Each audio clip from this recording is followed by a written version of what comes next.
I'm David Knowles, and this is Ukraine. The latest. Today, Russia attempts to form a militia in Kherson while evacuating much of its forces from the city. We discuss the warnings of a dirty bomb attack and hear from our senior economics reporter, who's just come back from a reporting trip to Germany to analyse how sanctions and the energy crisis are affecting German industry and support for Ukraine.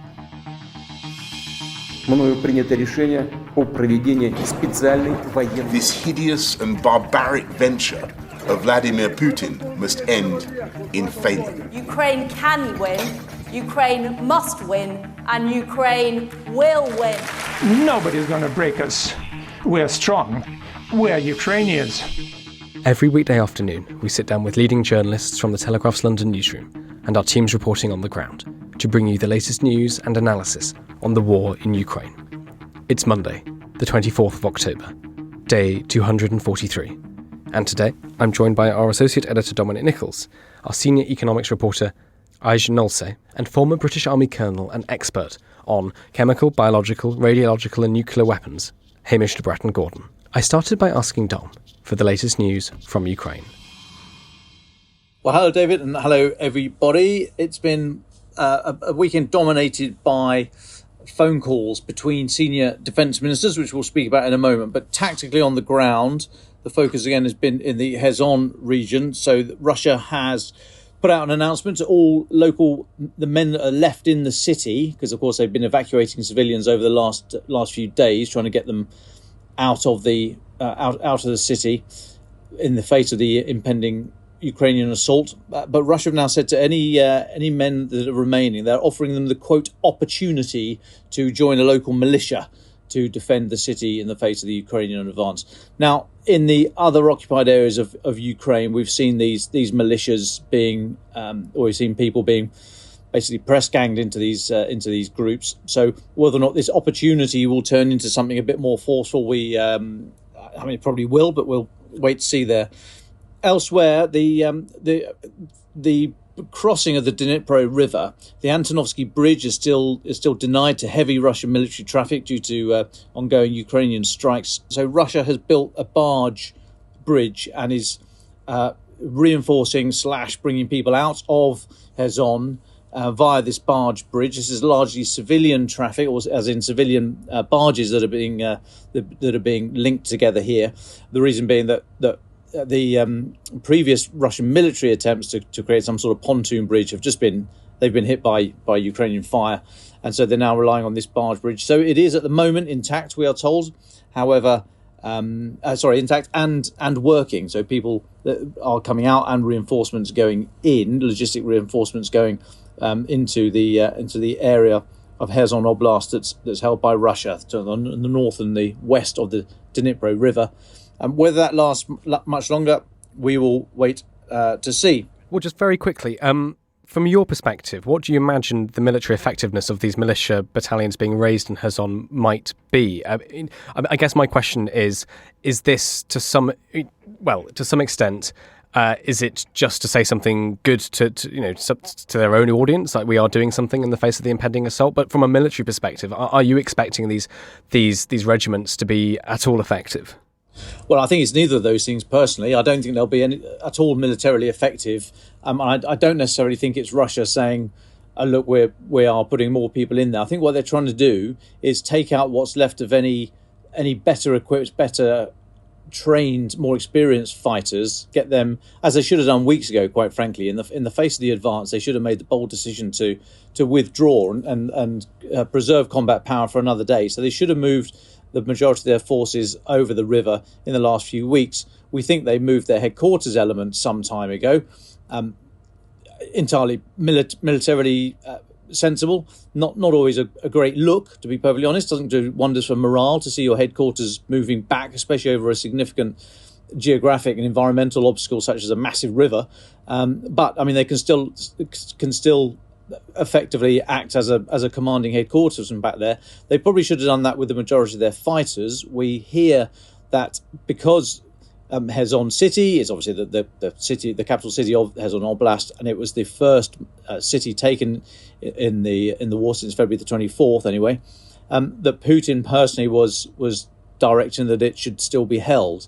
What that did was trap a fairly sizable force. We think 5, 6, 7,000 ish Russian soldiers north and west of the Dnipro, the right bank of the Dnipro, as it's referred to.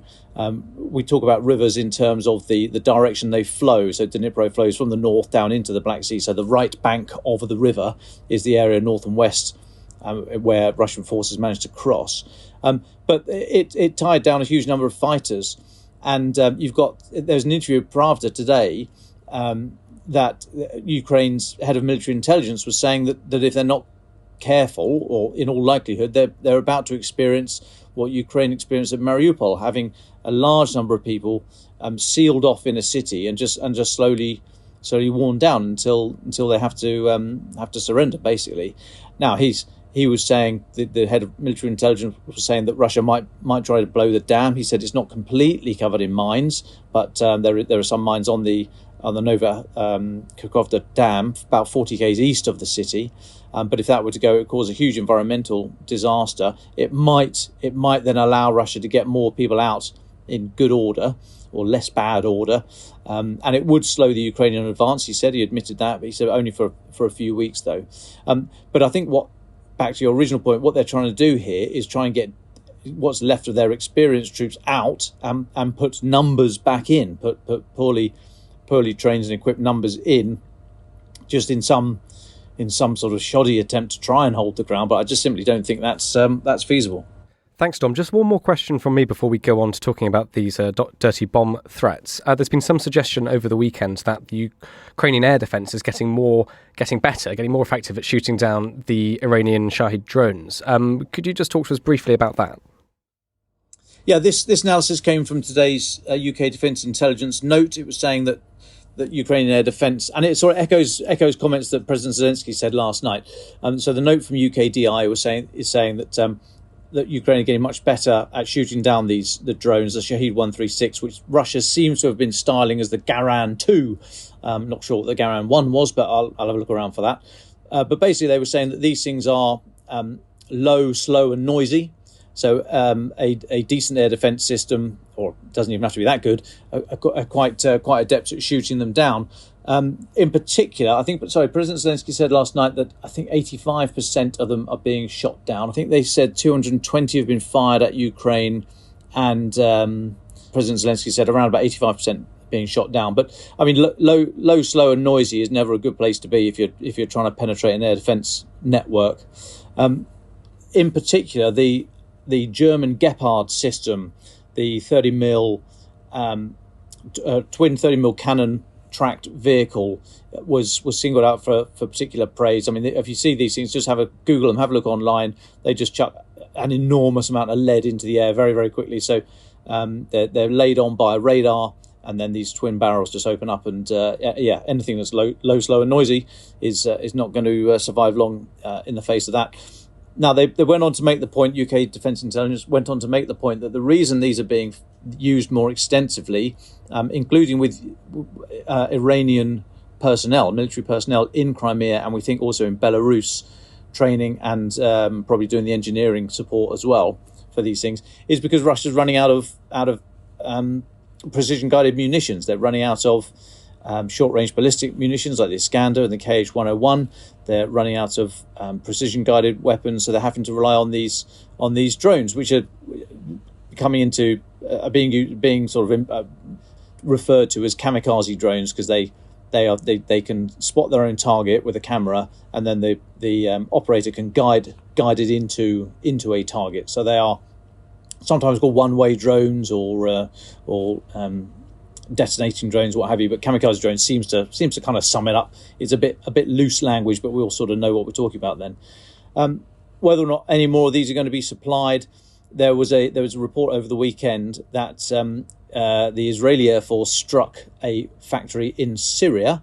Stick with me here at the back. Israel struck a factory in Syria that was supplying, if not all the parts, but a significant amount of the parts for these drones for Iran to Russia.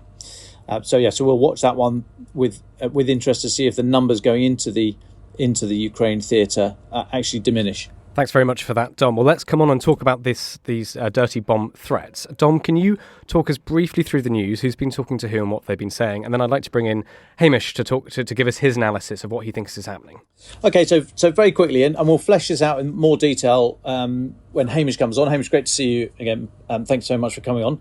But basically, a dirty bomb is not a nuclear weapon. It's a conventional explosive that has radiological material, so radioactive dust or pellets sort of strapped into the bomb itself. So when the bomb explodes, you get the explosion, obviously, from the bomb, and then you get a whole load of really nasty stuff that can kill people over a long period of time, but also put an area out of bounds, basically, because it contaminates an area. But we'll deal more with the actual specifics of dirty bombs a bit later. But that's for easy shorthand.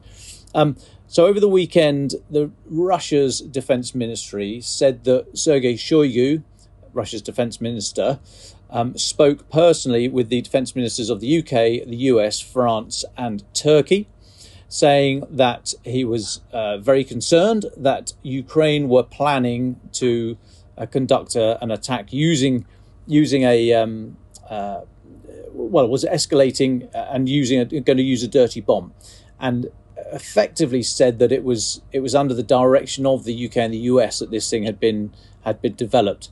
Now, we have heard this before. So since February 24th, Russia has repeatedly made reference to external assistance to Ukraine, providing they've said nuclear weapons as well, but the technology for dirty bombs. So it's not particularly new. What is new, though, is obviously the context it comes in with the recent attacks on critical national infrastructure in Ukraine and elsewhere. I personally think Russia is responsible for the Nord Stream attack, for example. So the point I'm making is that they've just been upping the ante in different areas. They're losing on the battlefield, so they've got to sort of ramp up the politics and try to sow division in the international community that's supporting Ukraine. Now, Ben Wallace tweeted, or the MOD tweeted very quickly after this, and said that Ben Wallace had refuted these allegations, said it was a whole load of hogwash, and said that firstly that Britain was not helping Ukraine develop a dirty bomb, and also that this was ridiculous and a possible false flag, i.e. Russia claiming an attack against them in order that they can retaliate. Very swiftly after that, Lloyd Austin, the US Secretary of Defence, spoke with Ben Wallace, the UK's Defence Secretary, and we had a joint statement out from Britain, the US and France, from the foreign ministries, saying they, quote, reject Russia's transparently false allegations, unquote. So this comes in relation to, so Sergei Shoigu said that there was a quite rapidly deteriorating situation. And I think what's happening here is this is Russia's attempt to establish a new baseline for the narrative of what's going on. The more they talk about things are deteriorating, there's escalation. So, well, who's escalating? I mean, this is Russia escalating, and the deteriorating situation, I think, is not because of any sort of Western-sponsored Ukrainian dirty bomb. I think it's because of actions by Russia. But what they're trying to do is, like I say, set a new baseline for the narrative so that it becomes the norm, and we're now talking within the context of dirty bombs and Western support and all the rest of it.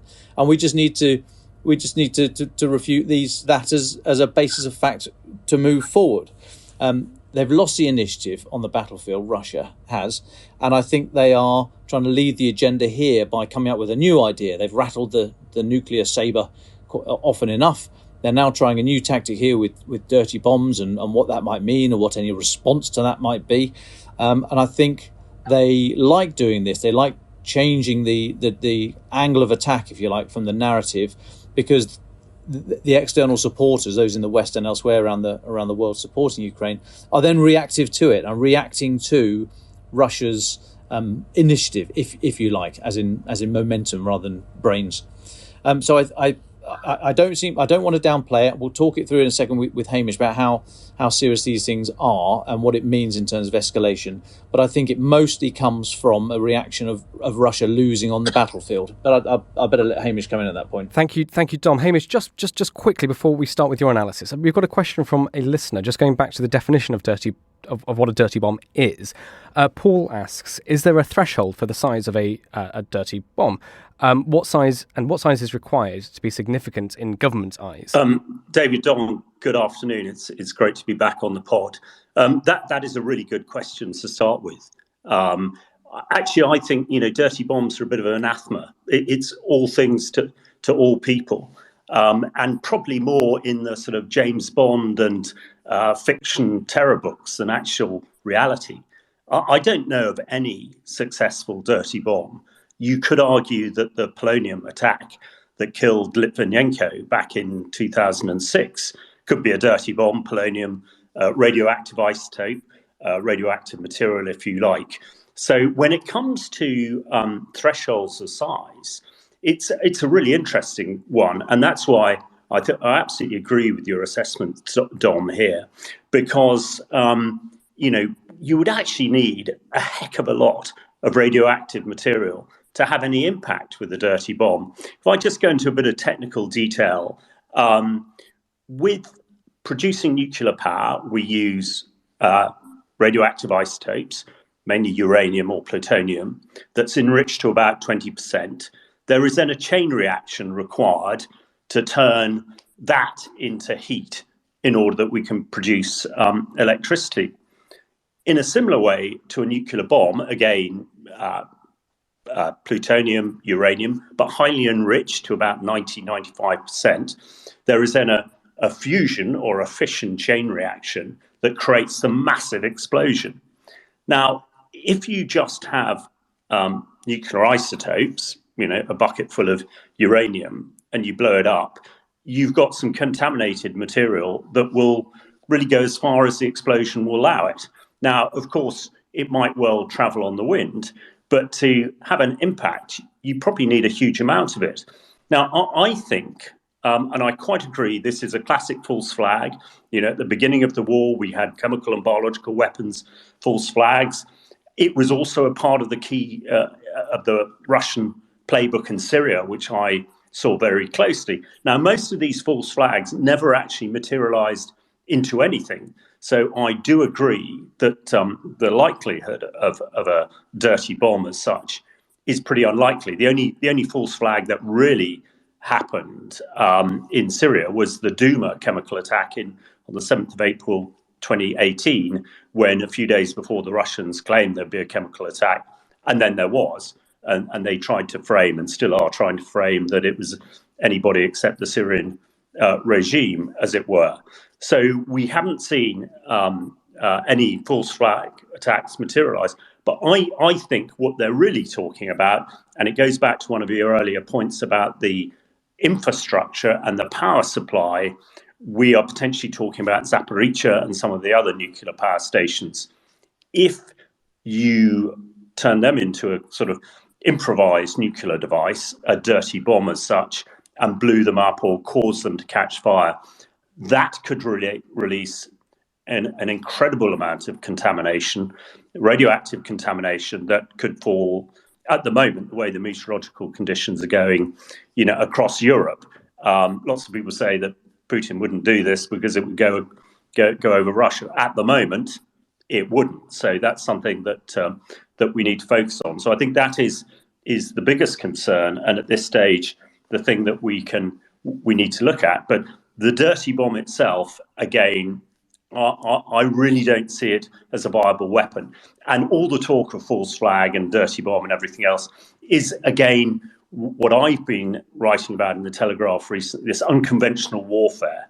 As Dom says, with the Russian conventional warfare and forces failing, Putin and Shoigu and Zavarin are trying everything, including suggesting false flags, to try and get themselves back on the front foot. And just before I hand over, the front foot again is something I've been discussing and writing, and the fact that Ben Wallace and the other defence ministers had got on the front foot and, on Sunday afternoon issued this statement, I think is good. So I see the dirty bomb as a bit of an anathema, and I see it very unlikely to turn into something, although I am still concerned about the nuclear power stations because, number one, most of the power and lights in Ukraine come from nuclear power. We've already seen a lot of the conventional power stations being hit, the threat of the dam being blown up, and we know that that Putin and other Russian officials have threatened to, or have suggested that Zaporizhzhia might catch fire or blow up. Over. So just to try and sum up your argument, I think you and Dom do agree that these threats come from a position of desperation, not strength. That they're an attempt to stay on the front foot or get back on the front foot in terms of initiative. And however, those two things said, there is still significant danger to pieces of energy infrastructure like the nuclear power stations, and we should be very concerned about them. I would absolutely concur with that. Having fighting around nuclear power stations, is just not a good idea, and that might sound very trite. But, they were just never designed. The Geneva Convention is supposed to protect these places. But when you've got somebody, and, my thesis on unconventional warfare is, when you're unconstrained by morals or scruples, anything is on the table. And a lot of commentators over the last 24 hours see the dirty bomb threat as a way to try and prevent the West from escalating to provide more equipment and intelligence. It seems to me a very strange reading of the situation, because actually, the way I look at it, and you guys might have a different view, it will do absolutely the opposite.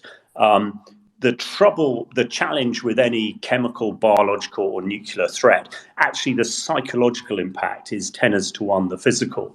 And we're talking about this, and I'm sure everybody in the UK and across Europe, is a little bit more frightened about the nuclear piece because of the dirty bomb, which they don't really know, what it is. I'm saying you don't need to worry too much about it, because actually conventional bombs and bullets are far more. But psychologically, it's having an impact. And we know that the Russian disinformation and psychological sort of warfare is a key part that they throw at this. And again, you have no morals or scruples. You'll use any weapon to frighten and terrify people. And to me, the key element of unconventional warfare is attacking civilians rather than the military. Russia's failed with the military. Attack the civilians in this vain hope that the civilian population will capitulate. But I think what we've seen in Ukraine is actually it strengthens them. The more they get knocked down, the stronger they get up. So I think it is, it's a very odd way of going about business. And, we must stay on the front foot in this particular case to make sure, the big concern I have is with Zaporizhzhia and the other power stations, because if they are blown up, then, that is a really serious problem. Just one quick question from me. You mentioned your experience in Syria and how the chemical attack in Duma was preceded by a false flag. To you, what are the similarities in terms of the Russian playbook from the last few days, talking about false flags, and with your experience in Syria? Do you see them as analogous or just similar? No, I think they are probably analogous. With looking back to the Syrian playbook, and I know we've discussed it before, how it is being sort of unfolded again in Ukraine, but certainly on the sort of false flag side, and particularly with the chemical, to me, very much my personal view, the use of chemical weapons by Assad have kept him in power, for 10 years, and that was done on the Russian watch, and that was done on Sorokin's watch. He was the butcher. General Armageddon was the butcher of Syria and allowed all these sort of things to happen. And when we looked at Duma was another classic area. The Russians and the Syrians had been fighting for 6 years conventionally to try and take Duma. And there was then this talk in the Russian and Syrian media about a potential, chemical attack in Duma. And the civilian population were under severe pressure. surrounded on all sides by the Syrians and the Russians. And that attack, killed 40 people, mostly children, injured 500 or 600, and actually brought about the collapse of Duma. So it was successful. The same thing happened in a place called Khan Shaykhun in April 2017, although not preceded by a false flag, I might say. And of course, the major attack in August 2013. So it had the effect that it was required to do.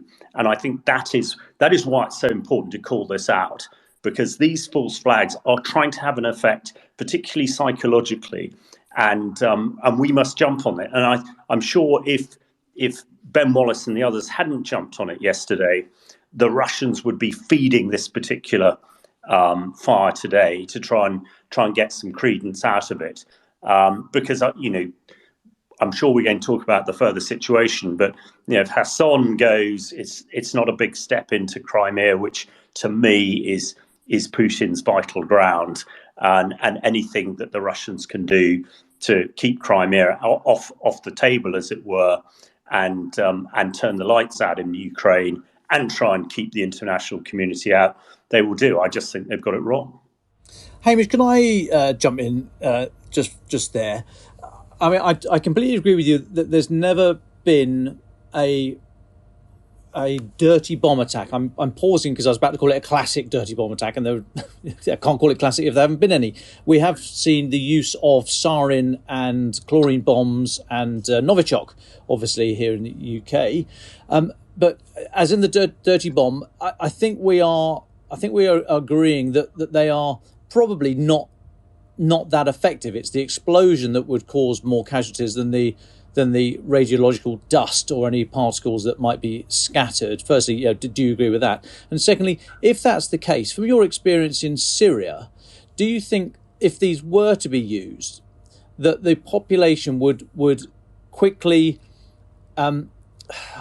get used to it? Is a horrific phrase, but what I mean is they'd be much more concerned about the loss of life just from the sheer explosion and the mess afterwards, and having to leave areas and all the rest of it. That might be less horrific than the actual blast itself. So I'm wondering if these weapons are psychologically important because they've never been used, and actually if they were used, they're militarily almost insignificant, and we would rapidly get used to it. I'm sorry, that's appalling. The world would get used to it, and they would no longer have the fear factor that they do at the moment. Dom, you're absolutely right. I agree with you 100%. I think when you look at the history of chemical and attacks and these attacks, actually, in the First World War, it killed 0.01% of those deaths in the First World War. Exactly the same in Syria. So they are inconsequential in, pure casualty numbers. I remember when I was in Syria, trying to convince people not to worry about this. And I remember them saying to me, Hamish, we can hide from bombs and bullets. We can't hide from gas. And that's the sort of similar with the radiation piece as well. And it's an education. Actually, we may have discussed it before, but I produced an app for people in Ukraine on how to survive chemical and biological attacks, which, without wanting to advertise my memoir, we took the last two chapters of my memoir, turned it into an app, which is now readily available across Ukraine. And only over the weekend and today, we've been extending that app to include what to do for a nuclear or radiological incident. There's people, because they don't understand it, and as you say, because it hasn't been used before, it gives that psychological impact. Actually, our app covers about 6 pages of simple to follow activities on what you can do if there is a dirty bomb attack or a nuclear accident at somewhere like Zaporizhzhia, what you can do to prevent becoming a casualty yourself. And the other thing one's trying to do is to make sure that the Ukrainian emergency services and others have a good sort of system to be able to detect all this stuff. Because again, without going into a lot of technical detail, this stuff moves. If you can track it, you can avoid it. and it's not as difficult as it sounds. And actually, with Fukushima, an awful lot of the decisions made in the early days to move people out of a perceived danger area were actually not required. It's because people couldn't track this stuff and didn't really have the expertise. We do now. So actually, one could mitigate an awful lot of this if it actually happens. And that is something that one's trying to do with emergency services and others at the moment. But yeah, it's psychological 10-1. Main reason for doing pods like this is to get that information out there, so people have the information and understanding of these things, and hopefully it doesn't terrify them too much, because as you said at the beginning, Tom, you're far more likely to get injured in the explosion or the fire, probably from any radiation that would come from it. Thank you very much, Hamish and Dom, for that. Hamish, might I suggest you tweet about your app so any listeners can go to your profile and see it there. And if anybody's listening to the podcast later, so not on Twitter, it'll be there for the next few days so people can see it and download it if they so wish. Can we move? We'll come back to, I know Dom's got more questions on radiation and dirty bombs, but I'd like to come to Aj and also our senior economics reporter. Aj, on this podcast, we've talked a lot about how sanctions on Russia and Russian economic reprisals to the West is affecting Western economies. You've travelled to Germany, to the industrial heartlands in the West recently. Can you tell us, where did you go and what did you see? So I travelled to a tiny Bundesland, so a tiny region in Germany on the border with France. It's a region called Saarland, which has a very high concentration of workers working in the car industry and working in manufacturing. So a lot of steel workers as well. So real industrial place. And it's very interesting to see sort of how the energy crisis, but also changes that were coming before that, sort of broader structural changes, are impacting people's daily lives and their sort of livelihoods. So I went to speak to a politician who's now the finance minister for Saarland. He was the chief economist for Chancellor Olaf Scholz before that. And he's come up with an attempt to solve this conundrum of how do you help these very industrial areas navigate the energy crisis. And it's quite a sort of un-German approach, if you can say that. So they're going to borrow 3 billion euros and create this transformation fund, which will help sort of companies to adapt to a new future where gas isn't as cheap as it has been. And it's about upgrading the infrastructure and insulating buildings better and so on. I also spoke to some workers at a Ford factory. So Ford was the largest employer in the area for a long time, and is one of the largest employers currently. But they've announced in June that they were closing down the factory, which means that around 6,000 people will be without a job. So I spoke to some of the workers there about what their experience has been, and there was a lot of anger. So to some extent, the decision to close the plant sort of came before the full extent of the energy crisis was known. So obviously it's played into it, but the reason it was closing down is because they were moving towards producing electric vehicles, which many experts say requires fewer workers. So they have a plant in Valencia and one in Saarlouis, which is in Saarland, and they couldn't keep both open. So the one in Germany is going to close down within 2 years. It's quite fascinating to hear from the workers just how big an impact it is. So because the factory has been in the area for so long, everyone has someone in their family or someone they know who's worked there. And it's also an employer that pays high salaries, good salaries, so it's not jobs that are easy to replace. I spoke to one person who said that a lot of his colleagues have been so angry after they found out that they sold their Ford cars and bought new cars because they felt so betrayed. And I think that sort of it points to two things. So one is the challenges from the energy crisis and how Germany is going to have to reorganize its industry around higher energy prices, but it also points to the challenges that arise from moving towards net zero. And obviously for the German car industry is very big. What does it mean to move towards producing electric vehicles, for example, and the jobs that will be lost in that or could be lost in that transition?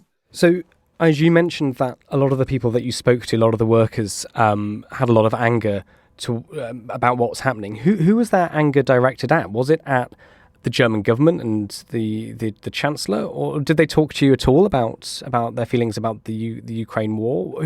Where was their concern directed?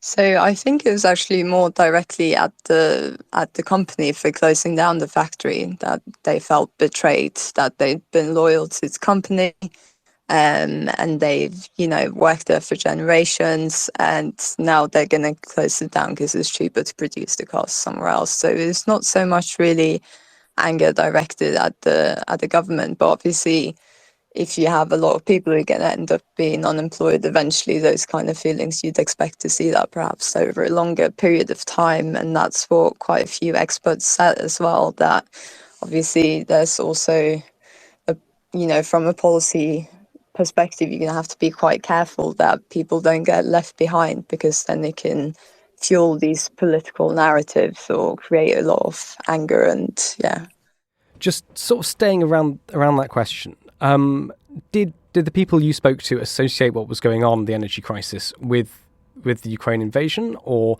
again, is it still quite local in their minds? Like, as you said, it's really about the company, or do they see it as part of this pan-European crisis? So I think actually it's quite local in their minds. So I tried asking around everywhere I went, sort of in terms of what is support for Ukraine like. People's bills are going up, the future is becoming more uncertain. Does this translate into sort of bad feelings about the war? But to be honest, everywhere I went, people still seemed very, very supportive of the war efforts. And it's also very noticeable when you're there, you can see Ukraine flags everywhere. At the train stations, they have, little booths set up to help refugees that arrive and so on. So, I didn't get a sense yet that people have sort of turned against the war because of the hardship they're suffering themselves. I did speak to one economist who said that he'd noticed a sort of growing narrative that the sanctions are hurting Germany more than they're hurting Russia, and now that's something people are sort of starting to say. But I personally didn't really come across that.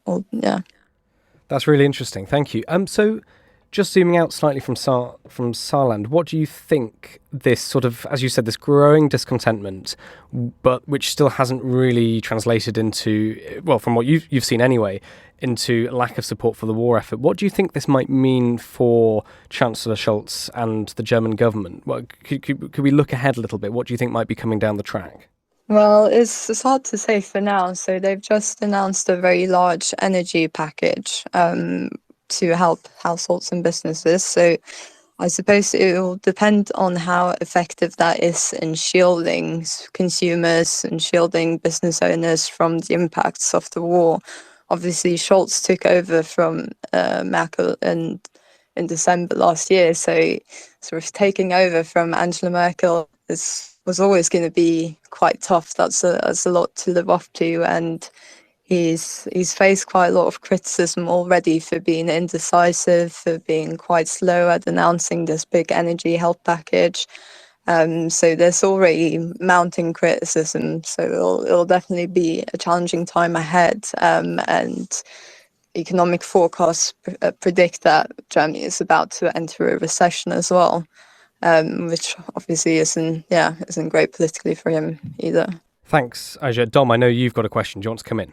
Yes, thanks. And hi, it's lovely to have you here. Any chat there? You briefly mentioned Angela Merkel there. I mean, has the light dimmed at all there? There's a lot of chat.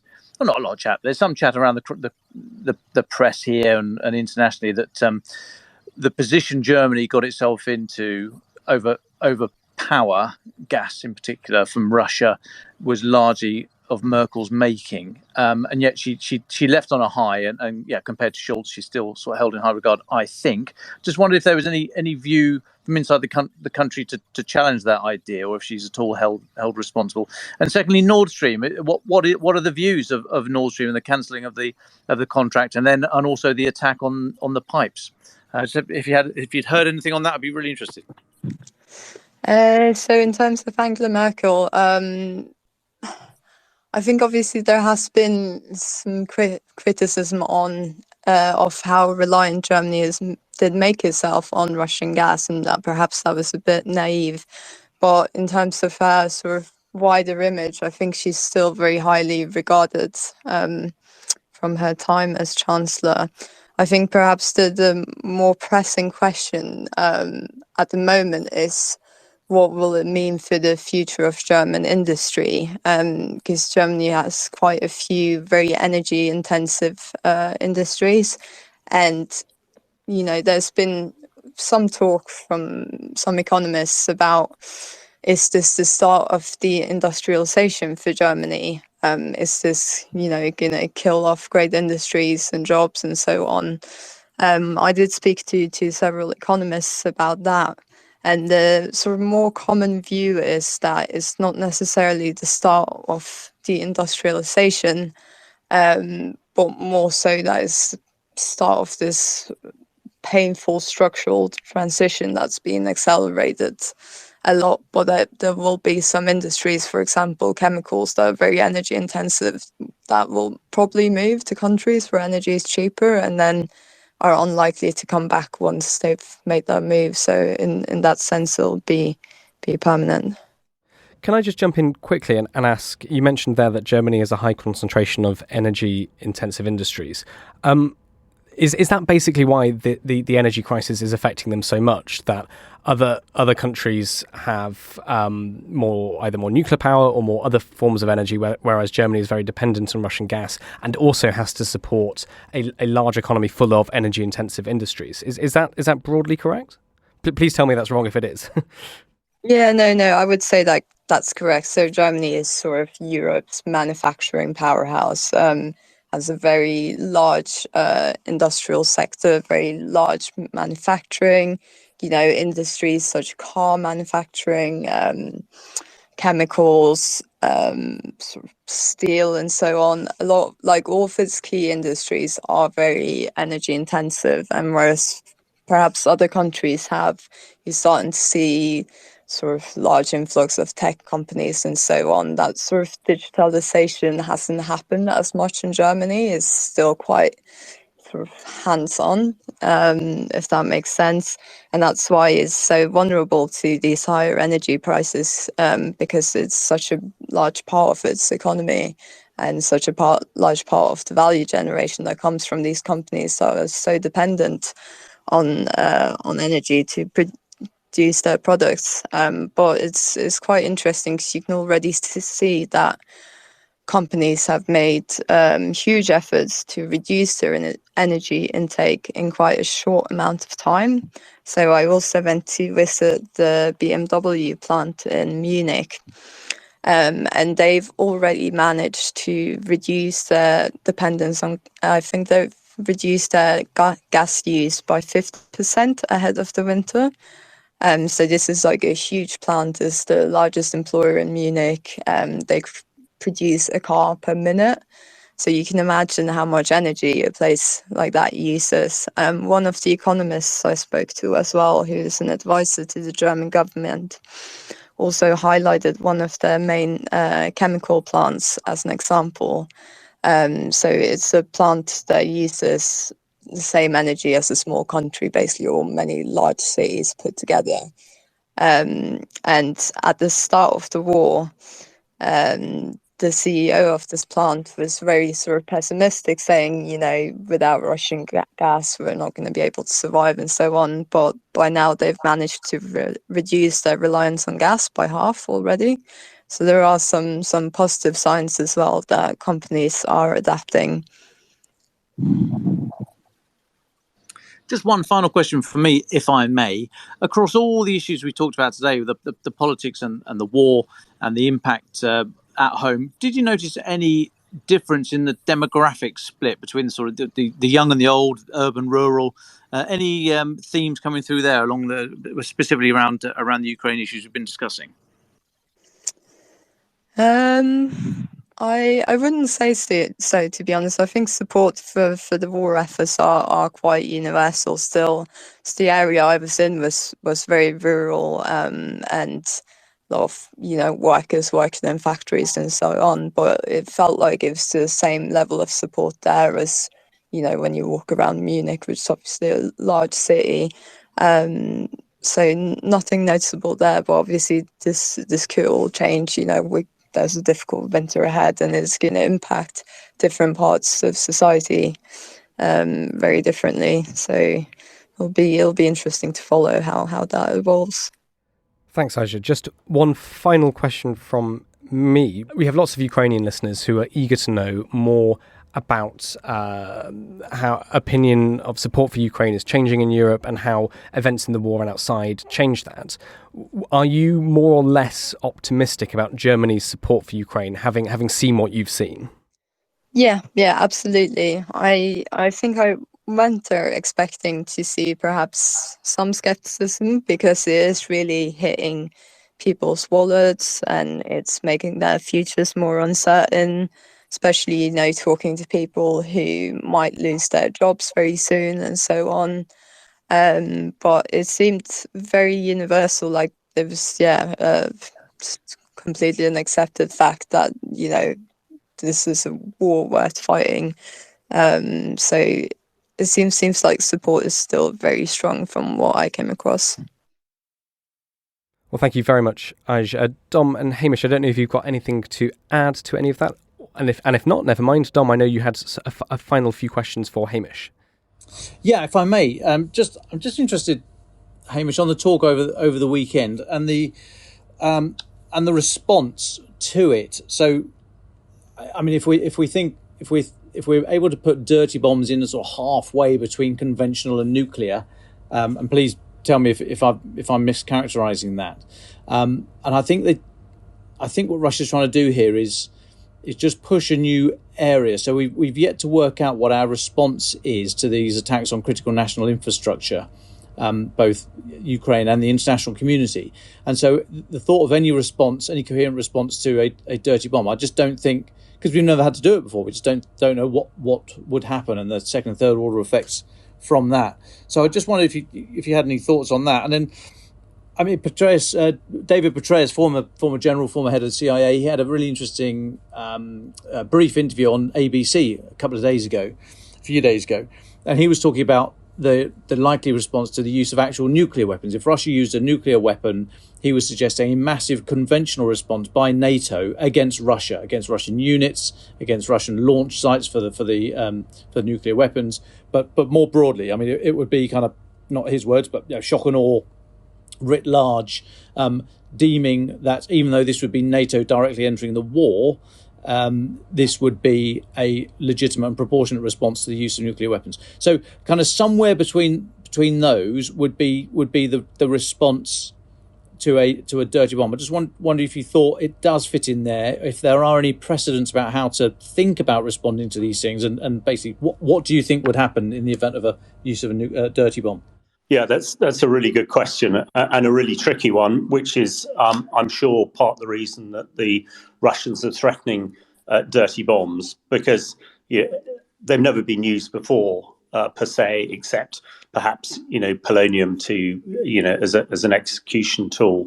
So reacting to this sort of thing, I can't imagine that planners in Whitehall or in the Pentagon have actually got a few contingency plans, for almost everything else. I'm sure they do. So the reaction is going to be a challenge, which is why I think it was good that very quickly that there was this condemnation by Ben Wallace and the other defence ministers saying this would be beyond the pole. And it's in that sort of dead ground, if you like. It's not one thing or the other, but again, psychologically, it's a massive thing to most people. I'm sure most people think a dirty bomb is a nuclear explosion. But I explained at the beginning, it is far from that, because there's no chain reaction and other bits and pieces. But it again has the effect. It's the Russian driving this particular part of the narrative. So, but I think the most damaging type of dirty bomb would be blowing up a nuclear power station, and we know that is an area that the Russians are looking at the moment. You could combine it, a tactical or battlefield nuclear weapon dropped on a nuclear power station would have a huge impact. And I think when, I quite agree with David Petraeus on what he's saying, that, we want to avoid nuclear confrontation or the use of nuclear weapons by both sides, at absolutely all costs, but a overwhelming conventional response. And I think that there are three areas to look at here. First of all, the sort of global nuclear war, the Armageddon. I think, I don't think people should worry about that. I don't think that's going to happen. There are too many checks and balances in place. And of course, even Putin knows that's the end. That's all over.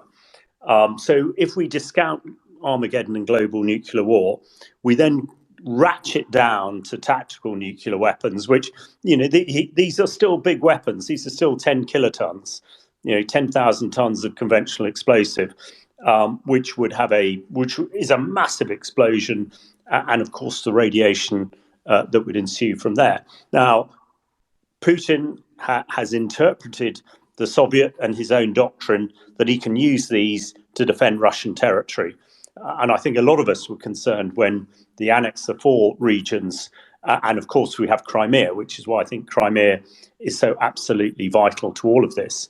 I hope that in Biden's talks with Putin over the last few weeks, and also, Wallace talking to Shoigu, he has said any use of tactical nuclear weapons, then we will respond in an overwhelming conventional way. But actually, I think with tactical nuclear weapons, and we did discuss this, I think, a few weeks ago, we will get 24 to 48 hours notice, I believe, because these things need to be moved. They either need to be loaded onto aircraft, or the Iskander trucks that carry the missiles will have to move. And I hope we've told the Russians, if you move them to a position where it looks like you're about to fire them, we will take them out conventionally by long-range, precision-guided missiles, cruise missiles, and that sort of thing. When it comes to if that fails and the Russians do actually use a tactical nuclear weapon, again, I agree with Petraeus that we should have an overwhelming conventional response, and this again will be precision-guided weapons, missiles at key sites, key command and control places, key military pieces. And I think NATO has the capacity to have an overwhelming conventional response that would really grind the Russian military machine right into the ground. And I would like to hear more articulation of that. People are always terribly concerned about, there's this balance between terrifying people and reassuring them. Well, we're sort of in a position now where we don't want any misjudgments or miscalculations, which I think, head of the UN said, probably a few months ago now about the possibility of use of nuclear weapons. We don't want any of that. We want to be absolutely clear in Putin's mind that it is the end if he uses a tactical nuclear weapon. And I would also put in there, going back to my first point about dirty weapons, dirty bombs, dirty weapons, that if there is a deliberate attack on nuclear power stations to create massive amounts of contamination, that again would elicit an overwhelming conventional response. So, really challenging on the dirty bomb piece, because it is more theatrical than actual, in my, without wanting to demean it as such. And when it comes to the use of a tactical nuclear weapon, an overwhelming conventional response. But I really think, I hope that the new Prime Minister, whoever that might be, will say this very clearly as their first, what is their first job? I think the Ukraine is the most important thing at the moment, given all the other challenges we have, and I hope other Western leaders will do the same. A very long, rambling answer to your two precise questions, Dom. Well, thank you very much, Hamish, Dom and Aij. We're starting to run out of time, unfortunately. Hamish or Aij, can I come to either of you first, just for your final thoughts? What would you like to sum up some of the arguments you've been making, some of the thoughts you've been having, and what would you want our listeners to go away and think about? First of all, we discussed the app that we're doing in Ukraine. That will be, I have treated the chemical piece, the nuclear piece will be added soon. That will be on Telegram very shortly in Ukrainian and English, and people in the UK might want to have a look at it as well. And my other final piece, I suppose a bit of an advert. I'm giving the Garrod lecture at Cambridge University in a few weeks' time on unconventional warfare, and a lot of the stuff we've talked at the moment with the BBC's John Simpson as my respondent, and I'll put out details on how you can listen and watch to that. But thanks very much for having me. Thank you, Hamish. And your lecture at Cambridge, is that open to the public, or will we only be able to watch online? I think in the moment it'll be streamed. It's a fairly small auditorium, I understand, but I will let you know. Brilliant. Thank you so much. Aij, can I come to you? Yeah, sure. Just very quickly from me, what I would say is that the energy crisis will likely have a huge impact on industrial areas all across Europe. And I think my biggest takeaway from my trip in Germany was that it will be interesting to sort of monitor how it plays out in a place like Saarland, that they're borrowing 3 billion for an area with only 1 million people to invest and to help sort of counter the long run changes or long run challenges from the energy crisis, whereas the energy packages we're seeing often not focus more on the short term. So if it is a successful initiative, I suppose it would be interesting from a UK perspective as well, where there's been a lot of talk in the past few years about levelling up, and where we yet to see as well how the energy crisis will impact our industrial areas. So that's something I'll be keeping an eye on for sure.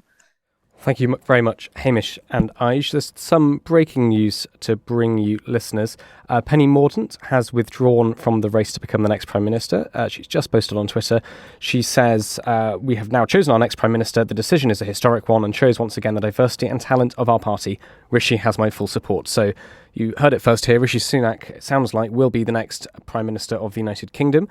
Dom, can I come to you? And no worries if not. I realise this is all breaking news. And when we step out of the recording booth and back into the newsroom, everything's going to kick off quite quickly. But Dom, do you have any reaction to that? What might that mean for listeners?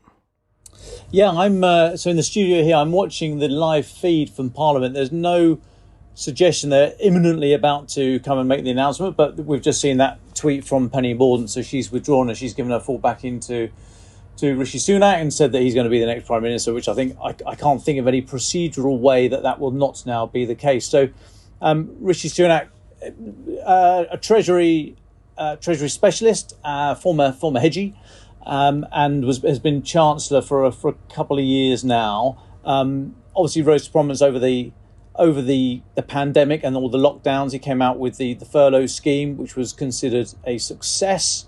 We'll ask our grandchildren what they think about that. But for now, he had a pretty good run of it.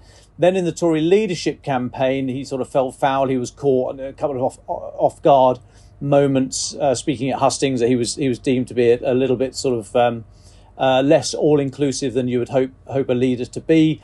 It was also found that his wife had non-dom status, which I think she's now rescinded, and Rishi Sunak is a green card holder, so eligible to live in the US should he wish. So, but now he was down and out last month, and now he's going to be Prime Minister this month. So not a bad turnaround. So in terms of he's a Treasury specialist, as I said, Chancellor. So light on defence, foreign policy, security, and military matters. He said all the right things about Ukraine. We wait to see whether or not he, I should just tell you then the 1922 committee, that's the committee of backbench MPs that sort of run these things for the Conservative Party, have just filed into the committee room. They're about to make their statement. So Rishi Sunak, he's not sort of opined much on military matters before. He was asked over the weekend whether or not he would stick to the commitment made by the by the Boris Johnson government and supported by Liz Truss's brief government, of 3% of UK GDP being spent on defence by 2030, 2.5%. It's about 2.2% at the moment, but 2.5% by 2026, and then 3% by 2030. He did not commit to that. He did not row back from it.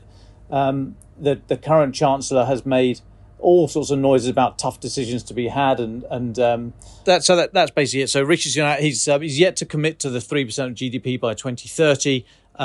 He's yet to make any particularly innovative messages about Ukraine, other than he was back in the party line there. So it will be front and centre of his inbox, I have no doubt. So we should hear something from him later today on this in his speech.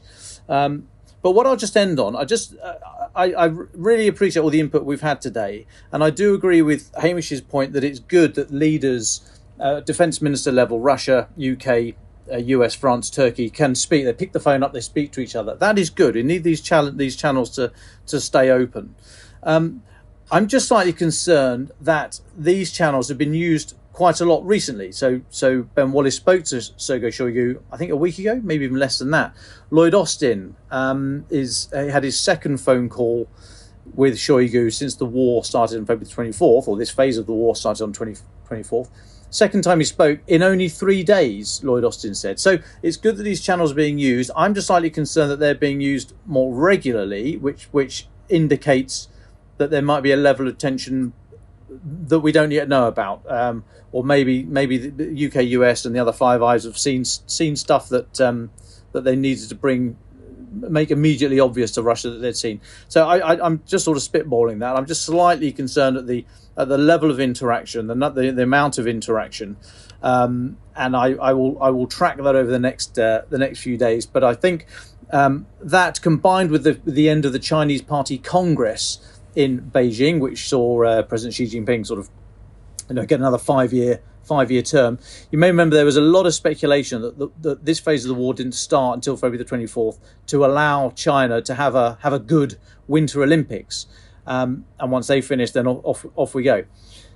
So I'm just concerned that the level of rhetoric, the amount of time that these people are speaking to each other, and you've got the Chinese Party Congress finishing yesterday, and I can imagine Xi was saying to Putin, "Don't rain on my parade, mate," or the Chinese equivalent. So I'm just a bit concerned. I think the next sort of 72 hours are going to be quite noticeable, and we should keep an eye out for any more very senior interaction between our elected representatives. And whilst I think it's always good that those back channels are open, I think too much of it might suggest that there's more to be concerned about. Ukraine the Latest is an original podcast from The Telegraph. To stay on top of all of our Ukraine news, analysis and dispatches from the ground, subscribe to The Telegraph. You can get your first 30 days completely free at telegraph.co.uk/audio. You can also listen to this conversation live at 1 p.m. each weekday on Twitter Spaces.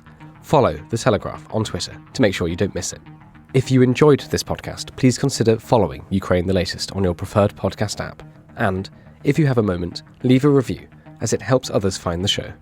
You can also get in touch directly to ask questions or give comments by emailing podcasts@telegraph.co.uk. We do read every message, and we're especially interested to hear where you're listening from around the world. To our listeners on YouTube, sometimes there is a bit of a delay between broadcast and upload, so if you do want to hear an episode as soon as it is available, do subscribe to a podcast app, or check the Ukraine the Latest page on the Telegraph website. Ukraine the Latest was produced by Isabel Boujard, and today on Twitter, Claire Hubble. Just before you go, listeners, I wanted to tell you about another podcast you might like from our foreign desk here at the Telegraph. It's called How to Be a Dictator by our brilliant China correspondent, Sophia Yan, who you will have heard on Ukraine the Latest quite a few times. Here's a sneak peek. Right now, the whole world is watching China. It's the 20th Party Congress, a twice-in-a-decade political set piece that reveals the outcome of China's very secretive leadership selection. And there is, of course, only one man in the running: Xi Jinping. This is seismic. After the death of Chairman Mao Zedong, there has been a 2-term limit on Chinese leaders. No more. Xi is on the cusp of effectively becoming ruler for life. Understanding him has never been more important. They turned this place into a hell. We're in Beijing. We see business people get disappear by the state all the time. I mean, everything is protected and you're under constant watch. But reporting on Xi? Well, that might be my toughest assignment yet. I've come into a bathroom now to try to upload all these files in case on my way out I get stopped and searched and they try to delete these. Despite 10 years in power, he remains a puzzle, one we know very little about beyond official propaganda. Who is he really? How has he managed to build a cult of personality? What kind of a leader has this made him? And what does that mean for all of us? China under Xi doesn't like these sorts of questions. Don't touch me! Don't touch me! But I'm going to try and ask them anyway. I'm Sophia Yan, and this is How to Become a Dictator. Coming soon from The Telegraph.